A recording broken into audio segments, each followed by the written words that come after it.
using this. A lot of people say it's racist. It's not racist at all, no, not at all. It comes from China. That's why.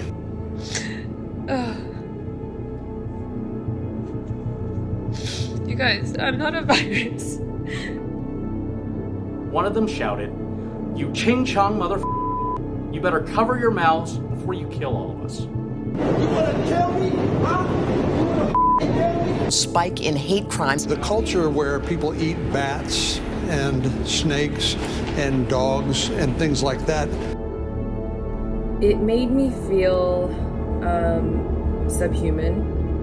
It is absolutely wrong and inappropriate to call this the Chinese coronavirus. The disparities that have plagued this city, this nation, that are all about fundamental inequality, are once again causing such pain and causing people, innocent people, to lose their lives. There's also a large number of undocumented workers who might be afraid to seek medical care for fear they'll be detained or deported. Now, the government says no immigration officials will be conducting operations near hospitals during the outbreak, except for in the most extraordinary of circumstances.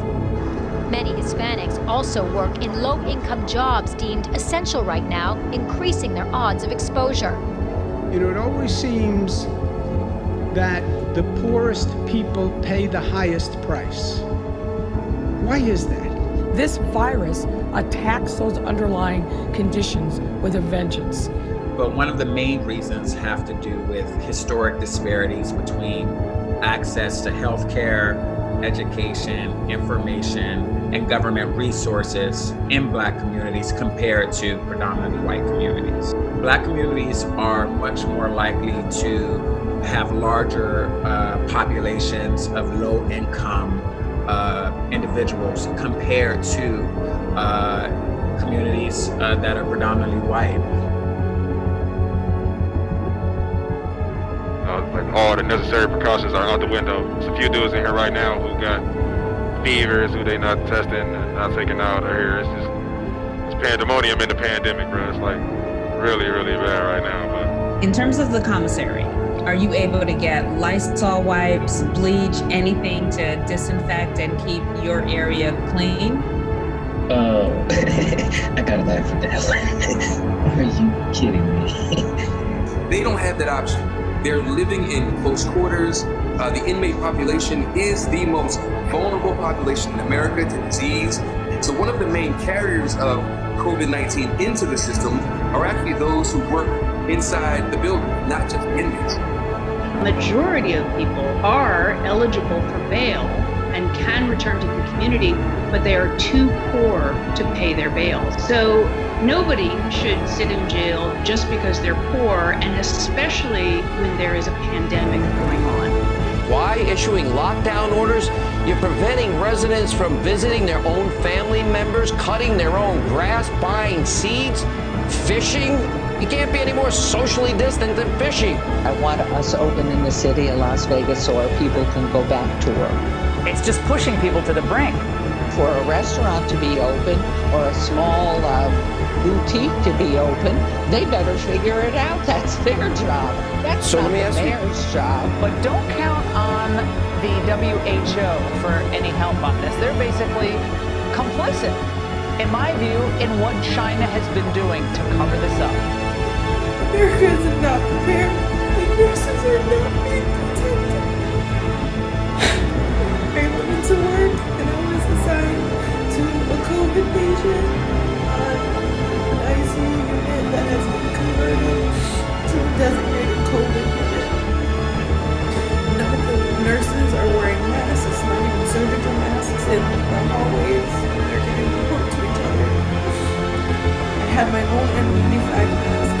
I told my manager, I understand we're short on supplies, but let me protect myself. Let me feel safe. I have family that I have to come home to, and the way things are looking, this isn't gonna get any better. I feel an animosity that I've never felt before. I don't want you as a nurse. I want somebody else to help me.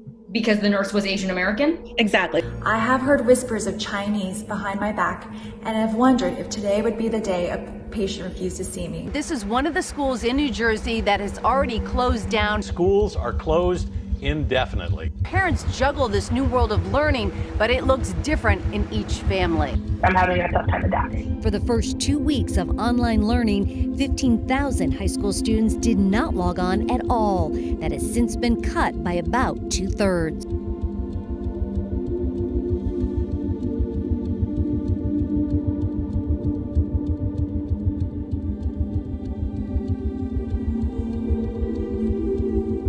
I need to go somewhere with Wi-Fi. Nearly 12 million children do not live in homes with an internet broadband connection. With many schools closed due to the virus, the Department of Education will not enforce standardized testing requirements, very importantly, to allow borrowers to suspend their student loans and loan payments without penalty for at least the next 60 days, and if we need more, we'll extend that.